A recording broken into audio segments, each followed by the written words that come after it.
This is Stephanie of StephanieGTravis.com, and I hope you're having a meaningful day. Welcome to StartMyGainesvilleBusiness.com, a website dedicated to helping you start a business in Gainesville, Florida. This is a simple, cheap, and fast way to file your banking documents for the entire year. Purchase one set of January through December divider tabs and purchase an accordion folder. Put these tabs into this folder and file your documents per month. The documents that you want to include in this file are transactional documents. They are your bank statements, your merchant statements, copies of checks that you deposit into the bank, and there's an exception to this one I'll talk about later. Deposit receipts from the bank. When you do deposit your checks, your bank gives you a receipt saying how much you deposited, the date and time. That's your deposit receipt.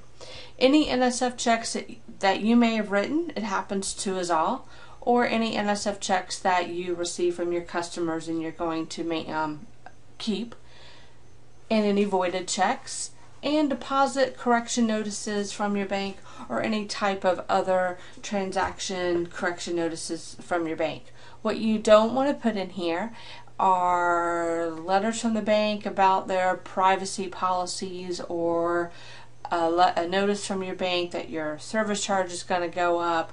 Those belong in your perpetual banking file. The only things you want to put in here are documents relating to banking transactions. So back to the copies of checks deposited. In an ideal world, it would be wonderful if we all had a photocopy of everything we deposited to the bank. Certain things stop us from doing that. First of all, it uses paper. We're all trying to reduce our paper. Second of all, sometimes you don't have time to make a photocopy.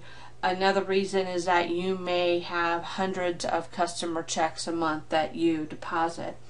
So the point is that you want to make a record of what you deposit, and you want that record to be in one other place other than your QuickBooks. And the reason is that we sometimes forget to enter the deposits into our QuickBooks, and then we don't have the detail of what was deposited.